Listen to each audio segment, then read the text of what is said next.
Nate, last year when you were coming out of the bullpen, it's a little easier for you to just kind of let go and let the velocity kind of rip and play. If you are starting, what's the balance of, is there a certain level to needing to kind of contain it, I guess, or how does that last throughout an outing if you're a starter, or how are you a different pitcher as a starter compared to coming out of the bullpen? Yeah, it's a lot different, honestly, because you never know how long you're going to be out there. So first starting, obviously you want to go out there as long as possible, and it's more of a pace game now, not trying to go out there and blow out in the first inning. Maintain your arm strength, maintain your endurance, and keeping the adrenaline there as much as possible. But honestly, it's been a thing that I've been working on all fall in the springtime, so it's going to be a big change, but I'm going to enjoy it. Kind of back to the role, since it's not defined maybe right now, does the preparation now in the weeks leading to opening day, does that change anything for you? A little bit, not much though, because I know I can handle any role like I did last year, because last year we really didn't know what I was going to do either, so I was kind of put in the starting role and the relieving role. Everything's different though. Your routine's different. If you're a starter, you're doing your routine all at once, whereas a reliever, you're doing everything before the game and then you're waiting. So that's the only thing that changes really, but it's honestly, I like the change of pace. What have you seen out of the freshman pitchers, and which kind of stands out in that room? Yeah, they're all really good. They're all here for a reason. They all got good stuff. Teagan's got some standout stuff. That guy goes out there and shoves every time. But they're all going to have to prove themselves like we all do. So once they get their opportunity, we'll see what they can do. On a similar vein, a lot of transfer pitchers as well in this staff. How do you expect some of those guys to contribute and fit into what you guys have? They're going to fit in real well. I mean, they already know the college game, so they're gonna go out there and give them their all. It's honestly just another teammate. They've played college baseball. They know what the game's like. So. Last handful of national champions have struggled the next season, I guess, to this point in the offseason. Has there been anything more difficult about preparing for a season with maybe the heightened expectations and coming off the championship? No. I mean, we lost a lot of our guys that contributed to that team, so obviously the expectation for everybody outside of the team is always there, and they always want us to win. Obviously, we want to win too, but it's just baseball. I mean, you really can't control much, so we're going to go out there and just play, and hopefully we win again. So, Nate, what's it been like going up against the lineup in the fall and these couple of practices back here in the preseason? How would you maybe compare and contrast it to last year's lineup? Yeah, I mean, we got a lot of good bats again, a lot of good guys in the field. Everybody competes really well. Everybody puts up good ABs. We're going to be strong, if not stronger. We'll see when the season comes.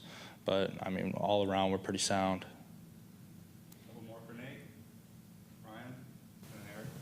What stands out about some of those freshman bats that you guys brought in?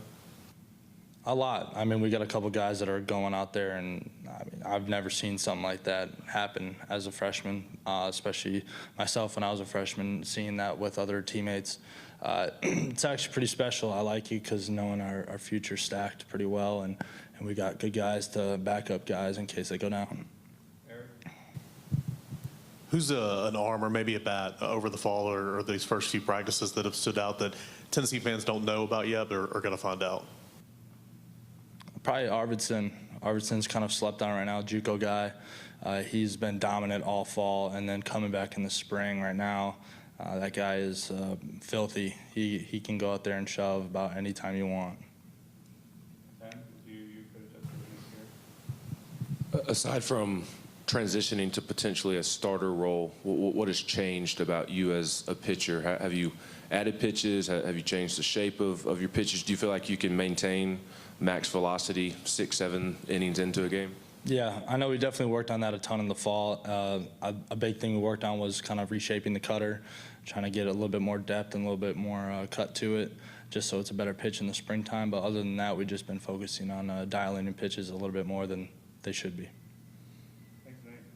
Thank you, guys.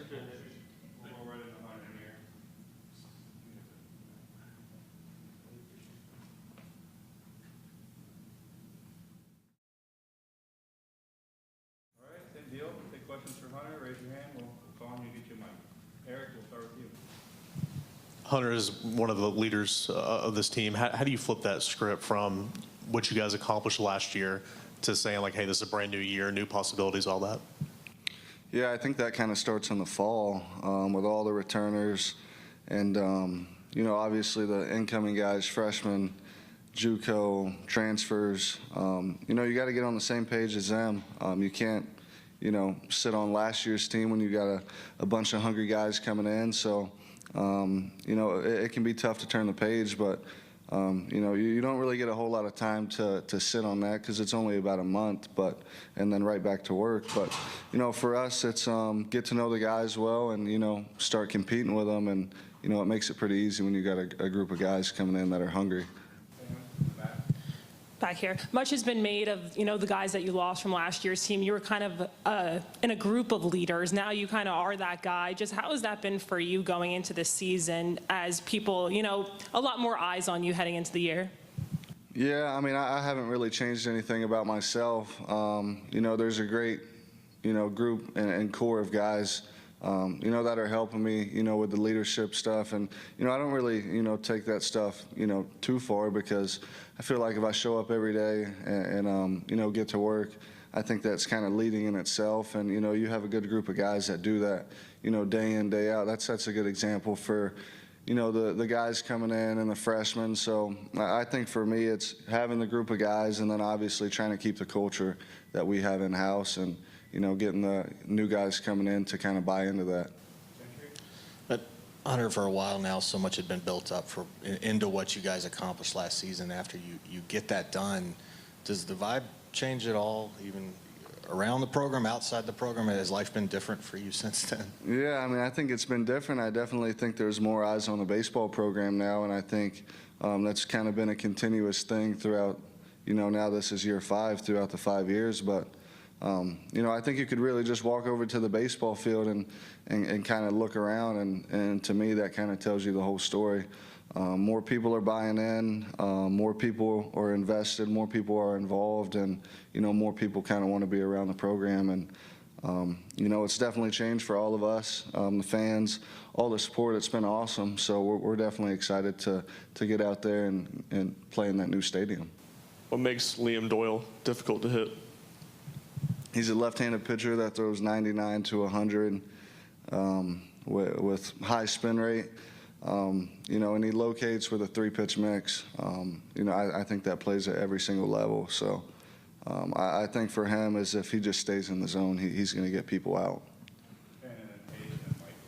Hunter, how have you seen Nate maybe jump from his first year with the program to coming into this season, and what's it been like facing him and the staff as a whole in the fall and here in the preseason? Yeah, it's a tough staff to face. I just faced Snead the other day. I think he's punched me out twice so far since I've been back, but he's got good stuff. I mean, another guy, high velo, very tough, right on right at bat. But for him, I think he's just more comfortable being in this league.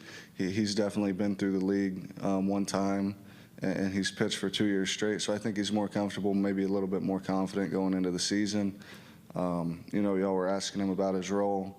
I think for him, he's just a competitor, and it doesn't really matter, what role Coach Vitello gives him. He's going to go out there and execute and be a great teammate about whatever role he's in. Now knowing what it tangibly takes to win a national title, how has that maybe influenced the way you guys are practicing early on, knowing in the long run what it'll take? Yeah, I mean, it's still kind of the same thing we've, put together the last few years.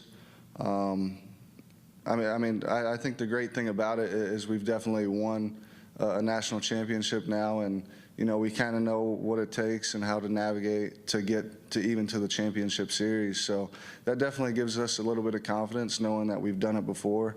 And I think we're all excited. The returning guys kind of letting the new guys and freshmen know, like, this is kind of how you do things. This is kind of how you get around the league, winning the postseason, stuff like that. So we're excited to get going, and hopefully we're able to make a run at it again. Just a couple of young guy questions. How is Jay Abernathy taken to playing the outfield when he's been out there? And then Levi and Stone, what impresses you about them? Yeah, no, Jay is mature beyond his years. along with Stone and Levi as well. But Jay's just, very talented kid. Can really swing the bat, from the left side. Great arm from the outfield, and he's a guy with great speed. So I expect that guy to help us a bunch this year. And same with Stone and Levi, both great catchers. And, both got a bunch of power in their bat. I'm looking forward to seeing how they develop, throughout these next few weeks and getting into the season. You mentioned the staff earlier, a lot of turnover for some guys leaving the program. A group of junior college pitchers that come in, about 4 or 5 of them. What makes them different or special? What do they bring to the table? Yeah, just different looks all around. I'm thinking of Arv, Sharman, Crabtree, Breedlove. I guess I'm missing one more. Can't think on them right now, but all completely different looks, and none of them really are the same. So it's definitely good to have those guys with college experience, on our team. And one thing about them that is all kind of similar is, they stay in the zone and they throw, 2-3 pitches for strikes in any count. So looking forward to having those guys. And, I love playing defense behind guys that, keep the ball in the zone. Yeah, Hunter, what's been Tony's message from the fall to now in terms of just turning the page? And was there ever a moment where he sits down and spells that out, or did you guys just kind of keep going and understand? Yeah, there wasn't really just a set meeting about turning the page. It's kind of, this team's got to get better every single day. Obviously, there's guys on this team this year that were on the team last year. But, I think for us, it was how close can we get as a team in the quickest amount of time, and, can we compete? And, I think if we do that every day and, just try and get better every day and get to know these guys, last year's not really on our mind. It's kind of a buzz all around the outside in Knoxville, but in-house, it's not really a conversation.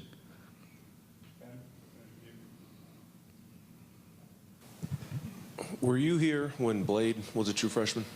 Blade Tidwell? Yes. Yeah, he was my roommate. All right, so you've seen Blade, Chase Burns, Andrew Beam all pitch really well as a true freshman. What maybe gives you some confidence that Teagan Coons can maybe follow that same path? Do you see any similarities between him and what those guys were as freshmen? Yeah, no, that was definitely a guy who could have took some money out of high school, to play pro ball. Yeah, I think for Teagan, same with Blade, Burns, Beam, all the guys, the freshmen that have had success here is, Velo's great, but, they attack hitters and they're not scared of hitters. And, they stay in the zone with 3-4 pitch mix. And it doesn't really matter, if you're a freshman or not. If you have 3 or 4 pitches and stay in the zone, you're going to get a shot here. And Teagan has, better stuff than most. So very excited to watch that kid pitch this year. He's definitely going to get some innings, and I'm very excited to watch him. Yeah. Thank you all.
With Alex gone, do you kind of feel like it's Bargo's job to lose at first base, and who else is kind of competing for that spot? Yeah, about everybody, and it was kind of like that in the fall. I think we tried to set up, and build confidence in AP because he's never really played that position before. But like a few of the others we've had, left field, DH in scrimmages isn't really as noticeable. Also, where the infielders will be positioned, those are 4 things that still have not changed. And I don't think, as long as everyone's healthy and not sick, we've had a couple guys get the flu and all that, I don't think they would have changed any of those 4 spots or those 4 topics. So all 4 open competition. I think as the scrimmage innings and the pitch count builds up, we get a better look and more reps to best guess. But I think until February 14th, I know we're supposed to be the coaches and we make the decisions. I think it's just an educated guess. And then when the season starts, we'll probably continue to have some movement, and hopefully there'll be a little more come to light come SEC play. But many of the teams, we've been blessed here a couple years and maybe been spoiled by it. Most of the teams you have in college, the starting rotation at the start of the year is not that at the end, and certainly the lineup at the beginning of the year is not that at the end. Tony, I guess, what do you view Nate Snead as right now? I know y'all aren't big on defining roles, but do you view him as a starter, and how have you seen him maybe grow over the offseason to where he can excel in a starter role if he is? Yeah, I see him as a Packers fan, so he's depressed is what he is, and thinks the Chiefs are spoiled. He's probably accurate there. But he is a guy who still carries the value that he had last year. He's a fun-loving kid that's a great personality to have in the dugout and in the locker room. And then he that switch turns on for him into game mode, and he constantly wants the ball. He constantly wants to compete. He's resilient physically, so he always wants to be out there regardless of what day it is or what he did the day before. And so he's been a Swiss Army knife for us. Not just last year, but including in these scrimmages. So, yeah, I think he's capable of doing whatever we ask. Most kids kind of get tunnel vision and think starter is this or that. And again, part of it pertains to the draft. And as I've said here, actually in this room, probably an annoyingly amount of times, is just because you play position X doesn't mean they're going to draft you to play that position. So pro ball can wait for all these guys. For right now, we have a very small window to be the very best 2025 Vols team we can be. And for guys like Nate Snead, Dean Curley, it might require them to go outside of the norm and hit in a different spot in the order, or pitch on a different day, or pitch 3 different types of roles in 1 month. So he is a valuable asset for all those reasons. And I think he's a good enough teammate. He'll be flexible with whatever we see fit for him. Kind of on that note, knowing it's going to evolve and it might look different on the 14th than March 14th, what do you know about starting pitching right now? I think Frank does his thing and gets his guys to understand that throwing strikes is step 1. That's not anything out of the norm for any program, but he's excelled at that. The numbers back it up, and I think our guys realize, Kirby's on our staff for a lot of reasons, the mustache included, but strikes is what got him out there as a freshman early and often. So they see the value in that, and I think we do have a lot of guys that either right now are capable of doing it or they're committed to doing it. And again, there's always improvement that's needed. So there's several guys that can do that, and that's going to be needed early in the year because whether it's Drew Beam or whoever, 4 innings is kind of a good start in February. So as guys get out there more often than they normally would in May when a starter might go 7, it kind of forces you to use more guys is my point. We'll get more information, and March 14th will probably look different than Valentine's Day. Yeah, where's A.J. Russell in his rehab and progression? Is he kind of on that timeline that you would hope for as he returns? I think so, and it's not like I don't talk to Woody or watch his bullpens and talk to Frank, but my first instinct to answer that question is where he looks physically. Went from a skinny kid to then growing into his body and kind of different transformations. He looks so good physically right now, and I think that's a tribute to him taking care of himself and making his comeback or rehab go as smoothly as possible. And then also I see the personality more than I do some of the pitching stuff with Nate I mentioned earlier. AJ's really evolved into a kid that's comfortable in his own skin, which was not the case when he first got here, willing to ask, say, do whatever, and also willing to take on a leadership role, which is really necessary. I don't think he needs to go outside of who he is, but he's in a different place in those two categories, physically and also the mentality or personality piece, however you would label that. So when he does come back, I think that'll only help his pitching. But to directly answer your question, I think he's in line with what he should be. And, you know, I've made the comment a couple times. By the halfway point, he'll be pitching for us. All of us would like that to be sooner, but there's some steps along the way to knock out. How is Reese Chapman a different player person now heading into this season than maybe he was at this point in past years? Yeah, I think it's fun to watch the evolution of a guy like KT who played in front of him. KT went through the same thing freshman year, kind of drinking from a fire hose with all the new information and the new competition. And you got to lean on the guy that maybe is next to you in the outfield for a little bit of advice or learn how to do things. Jordan Beck's out there at the time. So there's this kind of lineage, and C. Scott's been over there. Those guys have all helped each other and learned from each other. And I think Reese has had some great moments, including, you know, playing in Omaha, having success in Omaha, great players to lean on. So he's obviously more mature physically and mentally because he's older. I'd like to speak for everyone in the room and say we're a lot less nerdier or foolish as juniors than we were as freshmen. But he's also got all that stuff behind the scenes that falls under the label of experience that I think will truly help him. He seems to be in a good spot and ran into one yesterday. But like all of our guys, I think it's a definite that there needs to be improvement between now and the first game. And then once the season starts, we'll be looking for our best brand of ball. How has Dean kind of handled all the outside attention this offseason? What would you like to see from him in this final month of preparation? He's the same, to be honest with you. I think he was able to be in that position last year because he was physically ready. Part of it was genetically and just where he was at in high school. He came in that way, but then he worked really hard to become a guy who looked like all the other guys out there in our lineup, even though many days he was the only freshman. And then he's always been a guy that's willing to be outspoken, or you can crack a joke at him or he can crack a joke to you. He asks very intelligent questions.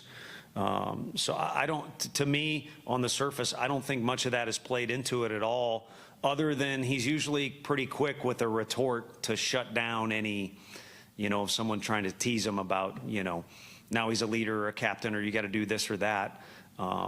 Unless he's fooling me, I just don't see that. And part of that is him being a special player, because that's not the norm. And I think I was speaking with John Wilkerson this morning about, maybe Vince asked the question, what do the freshmen got to do to have success this year compared to playing in high school? It's just all the externalities. It's you guys. I like you, so I won't call you rat poison or anything evil like that. They do that in other states. But, you know, there's externalities there with social media and other fans knowing, you know, what you did or what you eat or what your girlfriend's name is or any of that stuff. And a lot of it at the end of the day doesn't have anything to do with the job you're trying to do between the lines. And Dean was able to do that as a freshman. I don't see why he wouldn't be able to do it this year. Being heavy on left-handed bats that seem like they'll be in the lineup, does that affect the decision-making at some of those spots that are still open and are still competition at? Partly, I think with how crazy analytics are and pitch shaping and kind of the new age of baseball, which some of it might even be over my head, I think the day and age of the true switch hitter, like Cannon, is kind of fading away, it seems like. And then also the value of some of those splits too maybe is diminishing. I don't know if that's fair to say or not. I guess ultimately that's my opinion, and I think having balance in our lineup is just the number one thing we're looking for. So if it's 6 and 3, or, you know, you got the switch hitter in there a lot of the days, that helps. You know, or if it's more balanced where it's 5 and 4, I think you just want to achieve some sort of a balanced look. And it'll be fun at the beginning of the year to be able to experiment and see, do these two guys back to back, even though they're left-handed, work well together? And again, I'm no smarter than anybody. We don't have those answers. You just observe what you see, and then we want to leave no stone unturned between February 14th and the start of SEC play. Who stood out from that group of JUCO pitchers that you brought in? Well, I think the way Tanner Franklin threw the other day, he stood out. I think there's been a lot of work with him behind the scenes with Frank and the other guys helping out that it's starting to pay off for him. He's starting to buy in. So he looked really exceptional if we're just going to go most recent news. But if you're going to go overall news, Arvidsson's shown as good of ability as anyone on our staff to get guys to swing and miss or just feel uncomfortable in the box. So for him, I think he's been that kind of Swiss Army knife like Snead, like we mentioned. He's capable of fulfilling a lot of roles.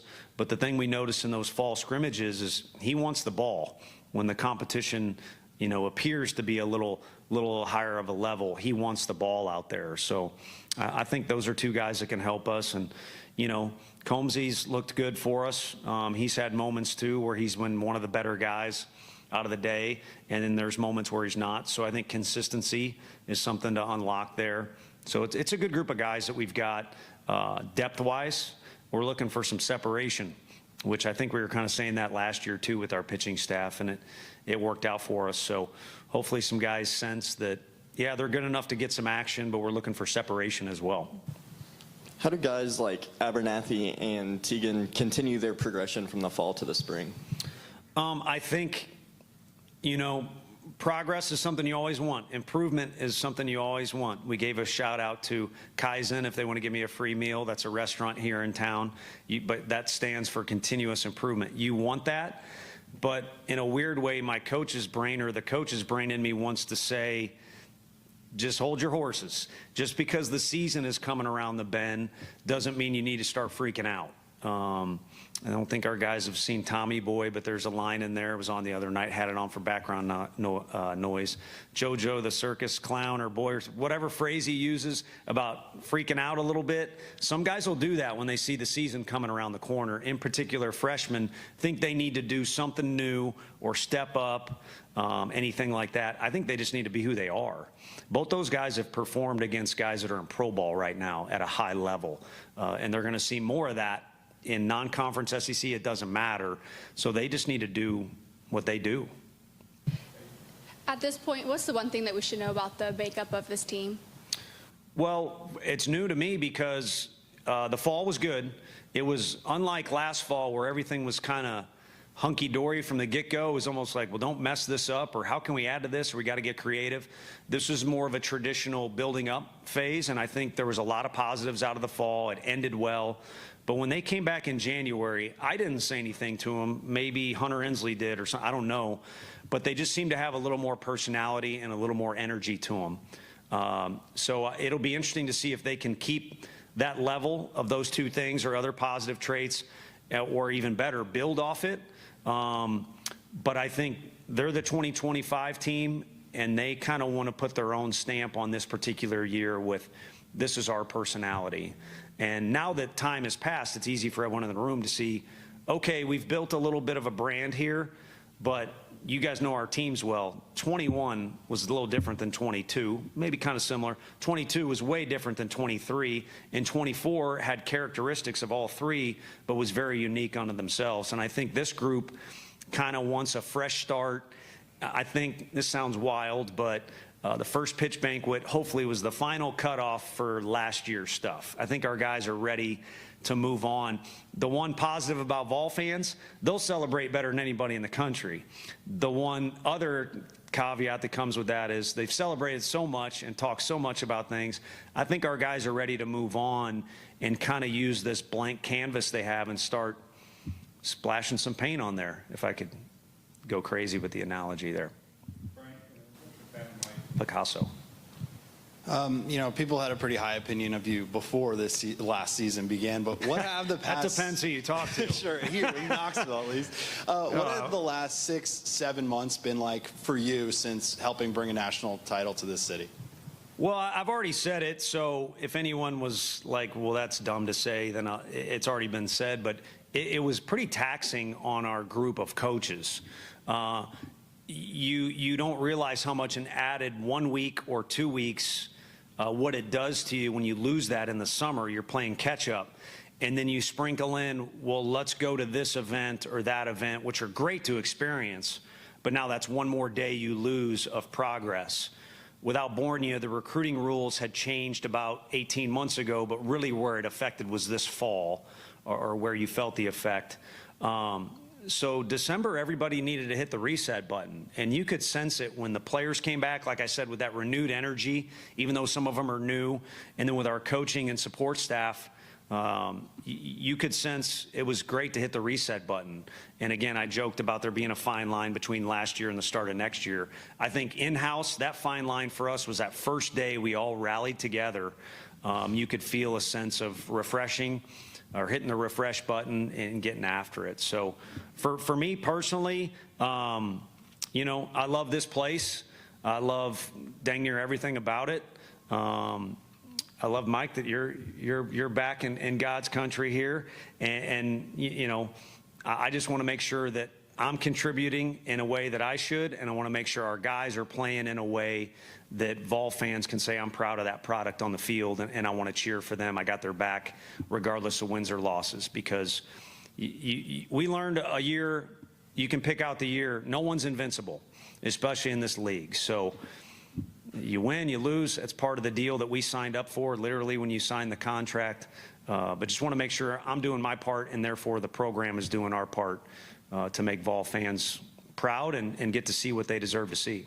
Tony, I wanted to ask you about Liam and Tegan. With Liam, I know you like to have a tone setter to start the weekend. Does his vibe and presence on the mound fit what you're looking for in a game one starter? And do you see similarities in Tegan that you did with Chase Burns and Drew Beam and Blake Tidwell that allowed those guys to have so much success as a freshman?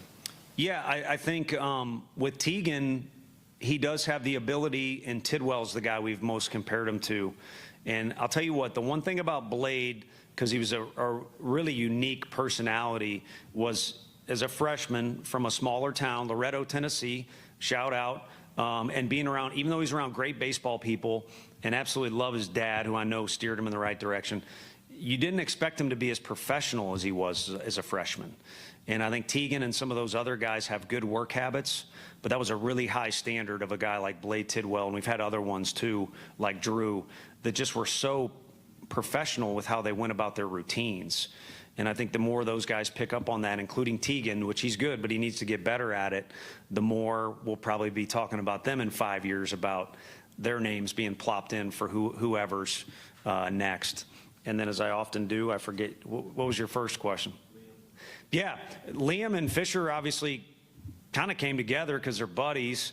Those two need to start a podcast. I prefer it start when their time is done here, so they just focus on playing. So you ain't short on personality or attitude with that guy. I mean, you wouldn't have liked what we were saying about him in our dugout when we were facing him last year, because you could see all that kind of coming off in his presence when he was pitching against us. But Chad Dallas was a guy I talked about, had coffee with somebody this morning, and I'm not so sure Chad's, I don't know how you decide this, he's definitely one of the best clubhouse guys we've had since we've been here and that I've ever been around.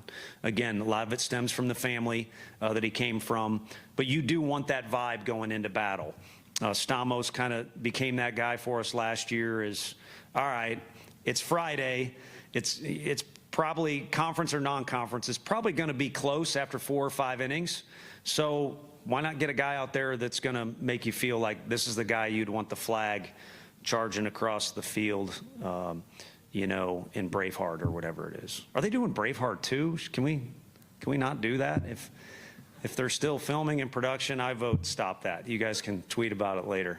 Let's just leave greatness where it belongs. Where's Cannon at health-wise, and where do you expect on his progression back, and is he going to be ready for opening day? Yeah, no, he's looked good. He got sick, and then because he missed some days, came back like a ball of fire, as he always does, and probably tried to do a little too much, so was sore. Throwing, swinging type deal, gets with Woody, and he's doing his protocol.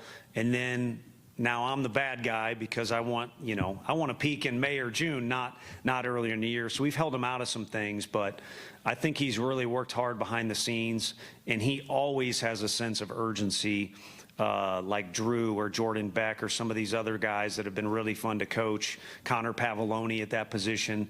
It's fun when you got to tame the guy down, and I don't mind him giving me some grief if we're trying to do that as opposed to trying to light a fire, but he's got a sense of urgency at all times to him. And the good thing about having one more year in the program and one more year just in college, because NC State's as good of a program as anybody too, he's got a lot of experience behind the scenes too, like Reese, and that sense of urgency is a little more under control. Everything is a little bit, just more mature for brevity's sake, and that's crucial to be in a leadership position like he's going to be, not just on the field catching, but just in the locker room with his presence. So, thank you all.